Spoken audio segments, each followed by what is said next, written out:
guys up here warning me, so you need to get moving. We gotta get out of here. And so we're gonna do that. We're gonna make sure we're moving this meeting as swiftly as possible. I told someone I had already stored my gloves because we had 70-degree weather, a couple of weeks ago. That's right. So I went on and put my gloves away, and I needed them tonight, but I didn't have them. Anyway, we're here, and we know that this is very, very important that we carry out our meeting. But before we get started, I need to make 2 or 3 announcements. Dr. Evelyn Johnson, who sits here, is not with us this evening because she lost her son, and she's in preparation with that. And as far as we know, the funeral is projected to be maybe Saturday, and possibly it may be at Southwest Edgecombe High School, is what I'm hearing. Mrs. Olga Dickens, who sits here, has been sick, and she's under the weather a little bit. She's still in the hospital, but we are hearing that she's improving to some extent. And our attorney was on her way here. She got 20 miles on the outside of Raleigh, and they blocked the roads and everything, and she had to turn around. So she called us to let us know what had happened, and she was trying to get here, but we suggested that she stay on that side in Raleigh because we didn't know what was going to happen this way. Plus, when they block the roads and tell you you need to go back home, you need to just turn around and do what they say. And we are aware of the weather conditions, so you'll have to bear with us because I'm going to talk just as fast as I can talk. And I hope everybody else that's speaking will do the same, and we will move this meeting forward. And with all that said, thank you so much for coming, and we will ask you to stand with us as we do our Pledge of Allegiance. I pledge allegiance to the flag of the United States of America and to the republic for which it stands, one nation, under God, indivisible, with liberty and justice for all. And I also want to welcome Ms. Camille Stanton. Thank you so much for coming. I hope everyone has picked up an agenda, and we will follow that as closely as possible.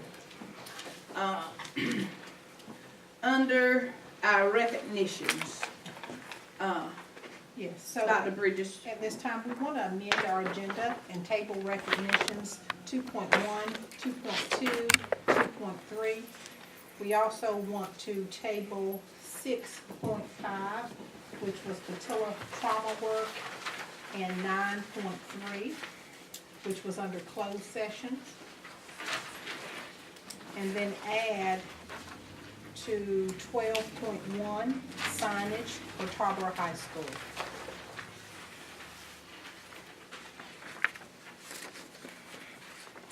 And I think one student in the closed session, we need to add one student transfer to the list.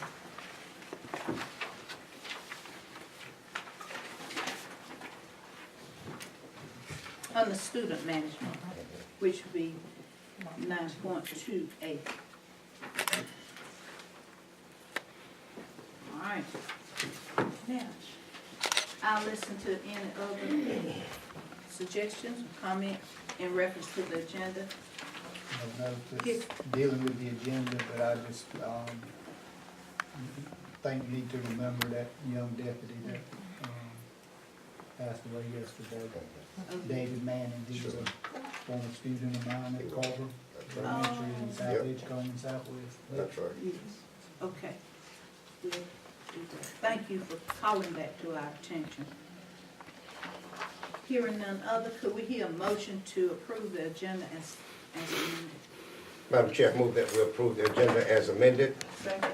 Has been moved and properly second that we will approve our agenda as amended. Any other discussion on the motion? All in favor of the motion, let it be known by saying aye. Aye. Opposed, the same sign. The motion is carried. Thank you very much.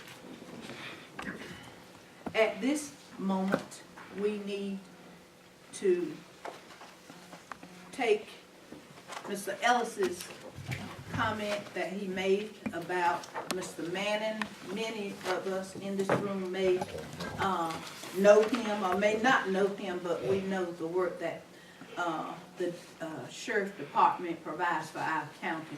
And I would just ask that we would just pause for a moment and a word of silent prayer.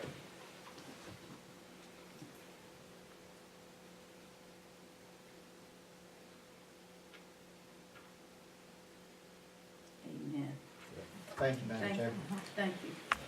Thank you for bringing it to our attention, as far as family. Okay. I think the next item, since we have the postponements there, I'm looking here. We do not have any public comments listed, so we will move right on past item 3. Item 4, we've taken care of the agenda. At this time, I would need for the board to look at item 5, our open session minutes.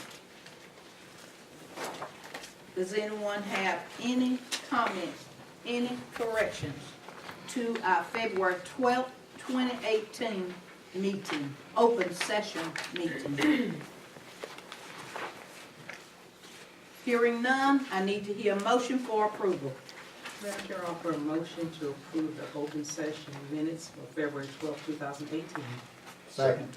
Has been moved and properly second that we will approve our February 12th, 2018 open session minutes.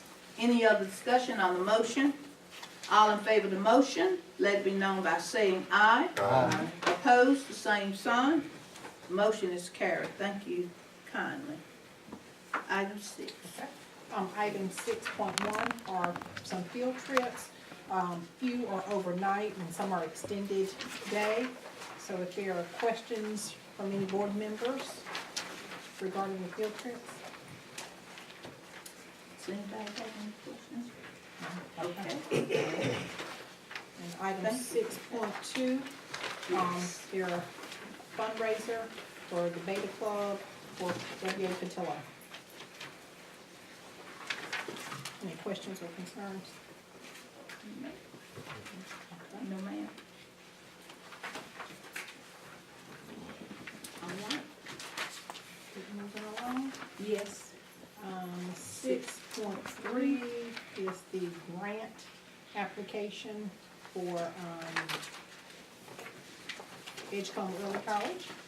And you should have some information under your 6.2 where Matt Smith, principal of the Early College, has completed a grant application. It was a quick turnaround time, but he did get that application turned in. There are some matching funds that will happen from the State Employees Credit Union if that grant is provided. He is, I guess, sharing the information, and then if you see the application, it kind of walks you through how they'll be using that, what they're doing with it. On the third page in your packets, it states that in that second paragraph that the State Employees Credit Union will provide certain selected schools up to $15,000 to subsidize the installation of the PV solar arrays. And then at that third and final paragraph, it talks about how they will do some fundraising to raise $10,000. And further into the application, grant application, they asked how would they raise the fund, and they've listed several things that they will do to raise the $10,000 by October of 2018. Okay. Questions or concerns with grant? Thank you, sir. Okay. And it's from NC Green Power Solar Schools Grant. Very good. Yeah.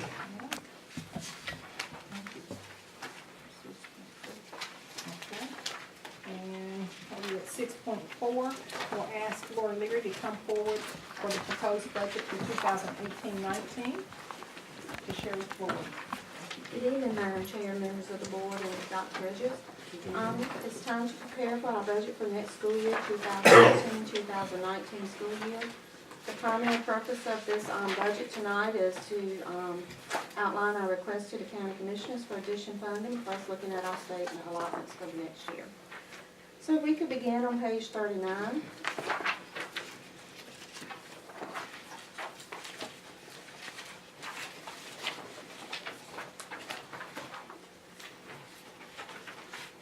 As we began the budget process with the budget committee, we looked at this year's local current expense budget. And you can see in that page that this year we appropriated $1.1 million of our fund balance. So as we went into building our budget for next year, we did not want to appropriate that much of the fund balance the next year. So you'll see on the next sheet that we're appropriating $500,000 and requesting additional funding from the county. So if you flip back to page 38,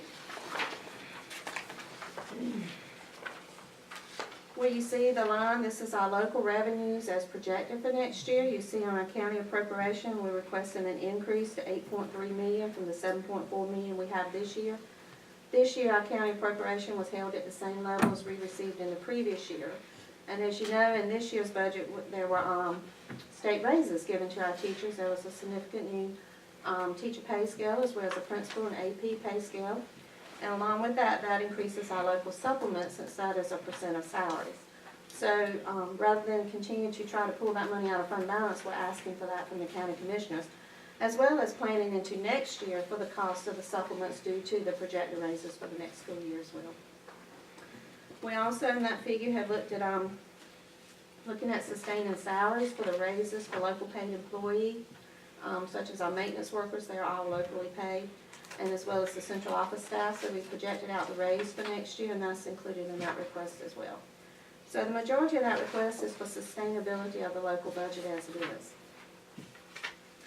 So we'll flip to page 40.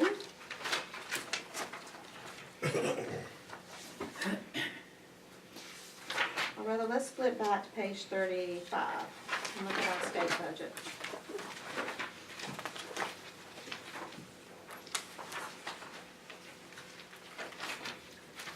So on page 35, when we looked for our projected state revenues for next year, we have to look at our average daily membership for this current year, because our state allotments are based on the better the first or second month of the current year. When we looked at that ADM as compared to the ADM used for this year, we did have a decline of about 78 students in that ADM. So that would have an impact on our state allotments to be received next year. The largest expenditure for our budget is always in salaries and benefits, and classroom teachers and the certified personnel is a large percent of our spending. So when we look at our classroom teacher allotment for next year with that decline in ADM, we projected we would lose approximately 4 classroom teaching positions. But you may have been hearing across the state about House Bill 90, which is dealing with enhancement teaching funding. With all the class size issues for which we're exempt from for about 2-3 more years. We are exempt from that class size legislation. But on the enhancement teaching position allotment, they look at their, what is in HB 90 is in grades K-5, they're doing an allotment ratio of 1 to every 191 students in those grades. But they're not funding it at 100% for next year. They're phasing that in, so for next year it'll be funded at 25%, then 50, then 75, then 100. So with that, based on our calculations, we're expecting about 4 positions for next year, so that helps offset the 4 that we would have lost due to ADM. Along with that, they're not going to let you convert money out of that allotment, except for if you want to convert it out to for regular classroom teaching positions, you could do that. In the state budget, we're also assuming that our dollar allotments will remain the same for next year, such as low wealth, at-risk student services, our DSF, which was still one of the 16 districts held harmless for that $1.9 million, and as well as our driver's ed, CTE, and our transportation, and also the funding for the early college hospital. We did in this budget factor in converting money out of textbooks into instructional supplies for the purchase of the college textbooks at $111,000. So if we flip to page 37, this is the federal side of the budget, and in this budget we basically we had no allotments from, preliminary allotments from DPI at this point for state or federal. So we're basing that upon the current allotments for this year without any carryover in those grants. And then many of the grants, they will apply for them as the time arrives to do so, and they'll be added into the budget. On page 40 is our other restricted fund, which is Fund 8, and that's the revenues that we're anticipating at this time. In that fund, we still are planning to charge 100% of the indirect cost rate to the child nutrition program and the federal funds, and we use that revenue to offset utility costs from local, as well as for the lunches for the early college high school students. We also have considered in here the NC Pre-K, which note that Pre-K is also funded by EC and Title I dollars as well. And we projected out our Medicaid, fee-for-service, and Medicaid outreach funding at this time. And then if we go to page 47, is our capital outlay budget for next year.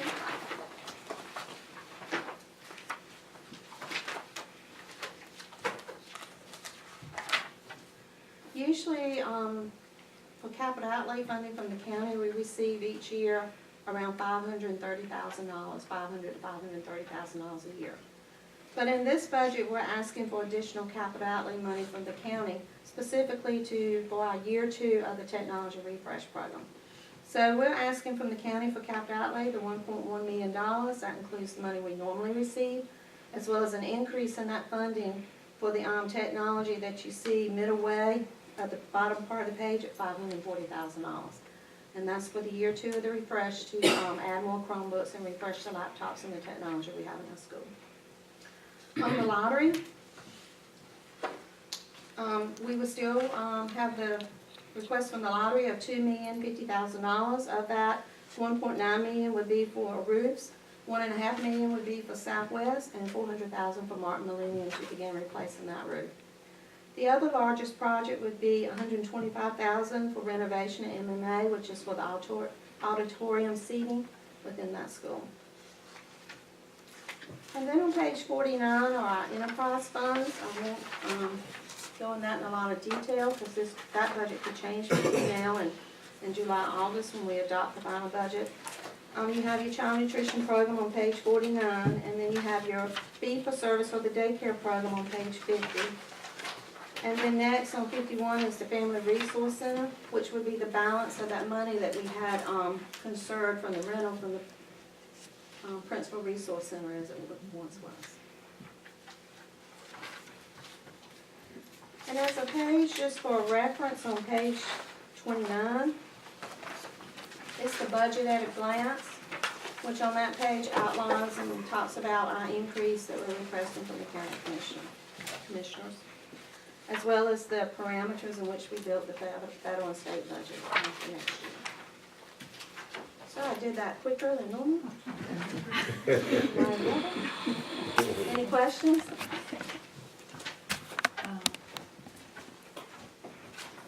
Now, every time, this is probably about the 3rd time maybe I've looked at this. Probably so. I don't know why, but every time something pops in my head. When you talked about possibly the loss of maybe 4 teachers and then how we would recover 4 teachers, what would the state say if we receive those students and would need an additional 4 teachers? Would they pay for it? If our ADM actually was more at the beginning of next year? That's right. If there's an increase, I believe it's 100 students or 2% of the ADM, then Dr. Superintendent can request additional funding at that time. Oh, okay. But they'll look at the district as a whole and not individual schools if we should need that.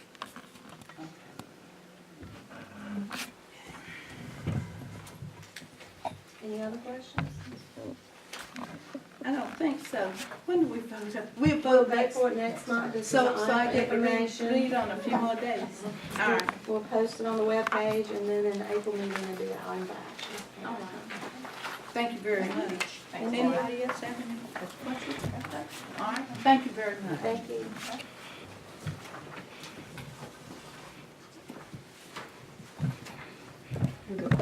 We table 6.5. Five. Okay, item 7, we do not have any committee reports at this time. Okay. Now, 8.A, consent items, you'll need one motion, but there's 8.1A, there's some field trips that will be occurring, extended day, out of state, overnight. And then if you look at your second page, 8.2A, approval of some fundraisers for various schools. Any questions concerning the field trips? I did not have any. Did anybody else catch anything? Okay. You Any need to questions regarding the fundraisers? I did not have any. I need to hear a motion for approval of 8.1A and 8.2A. Madam Chair, I move that we accept and approve 8.1A as well as 8.2A. Second. Has been moved and properly second that we will approve 8.1A and 8.2A. Any other discussion on the motion? All in favor of the motion, let me know by saying aye. Aye. At this time, we'll ask Dr. Richard to come forward for approval of revised new scale and meal counts for ECPS child nutrition managers with differential pay.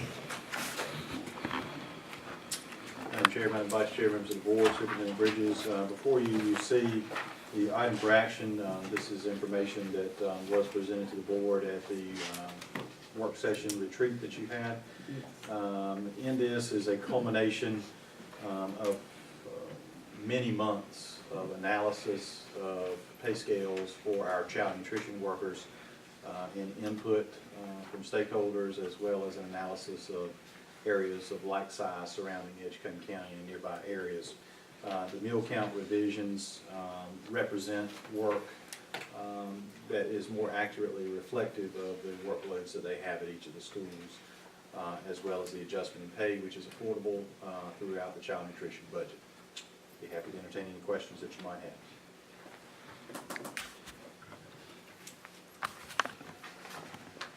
I consider it great management, Absolutely, Ms. McDowell. great for our Good job. employees, and consider that wonderful. Does anybody else have any questions on it? If not, we need a motion for approval. 8.1B. Madam Chair, I make a motion that we approve 8.1B, approval of the revised new scale and meal count. Second. Has been moved and properly second that we will approve the revised new scale and meal counts. Any other discussion on the motion? All in favor of the motion, let it be known by saying aye. Aye. Opposed, the same sign. Motion is carried. Thank you very kindly. 8.2B. At this time, we'll ask Paula Price to come forward. She is standing in Janet Morris's place tonight. Janet is at a workshop.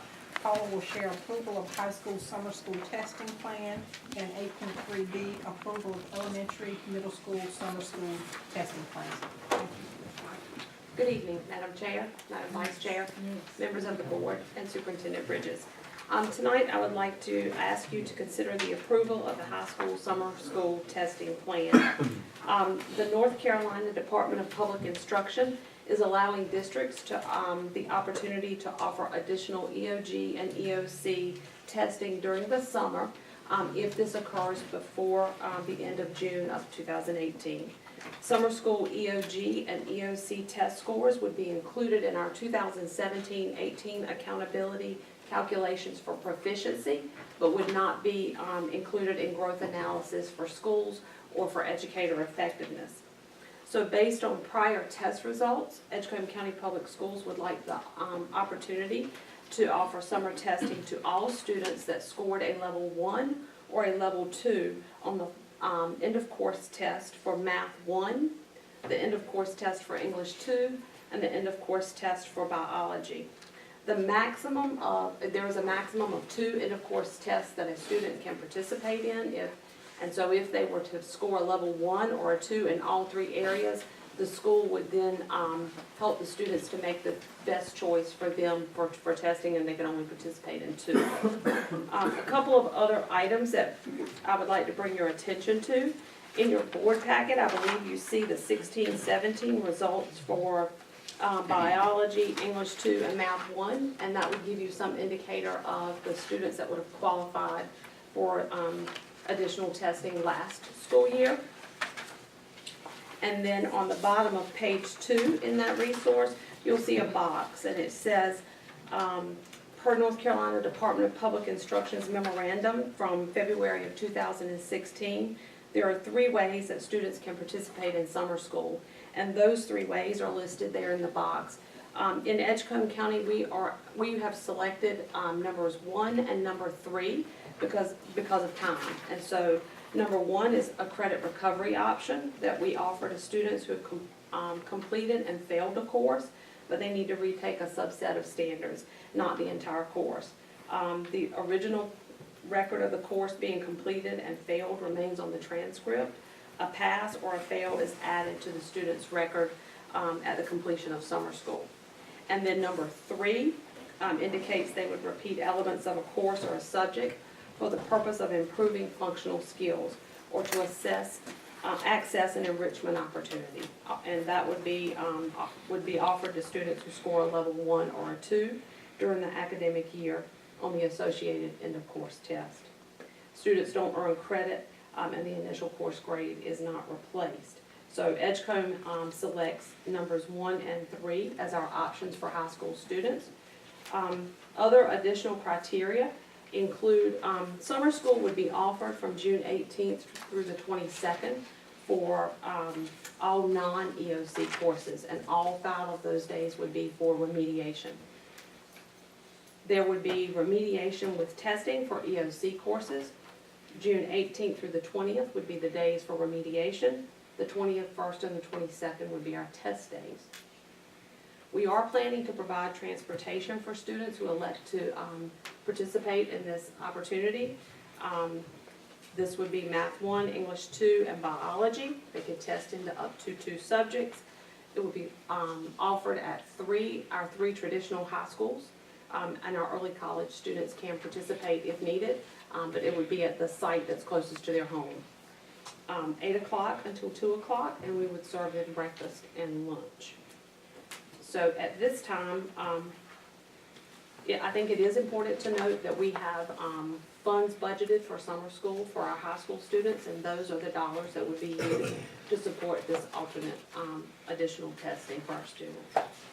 So at this time, we would like to request that the board approves our summer school and summer testing for any students not proficient on end of course tests during the 17-18 school year. And I'm happy to answer questions or get you answers to your questions. I'm happy to know that we are providing summer school for our students. Now, what I'm getting ready to ask you and propose has nothing to do with this. Okay. But a student said to me about 2 weeks ago, I said to him, I said, how old are you? He said, I'm 10. I said, well, what grade are you in? He said, I'm supposed to be in the 5th grade. I said, but I'm in the 3rd grade. Now, that's not a student in Edgecombe County right now, and I don't think they'll be coming, but if we had a case like that, how do we catch them up? I guess that's the word I'm trying to figure out. So in addition to this opportunity, which was specific to high schools, and the one that I'll speak to you about in just a moment, which is elementary and middle, of course, the Excellent Public Schools Act does provide us funding for summer camp. And during that, from those funds, we are able to provide up to 72 hours, or a minimum of 72 hours of additional instruction for students in 1st, 2nd, and 3rd grade who are not meeting proficiency standards. So that's an additional opportunity that's funded by the state that allows us to kind of work with some of our youngest learners. And I think that by the time we have finished with all of our summer programming, many of our students who previously didn't have a place to spend the summer will have a good opportunity to get plugged in somewhere. We'll have Freedom School, we'll have our Read to Achieve camp, we'll have these summer testing opportunities. Where they could get some. Yes, ma'am. So there are going to be quite a few summer programs that we'll be able to offer as a district, which I think is pretty amazing for a district our size to have so many opportunities for kids.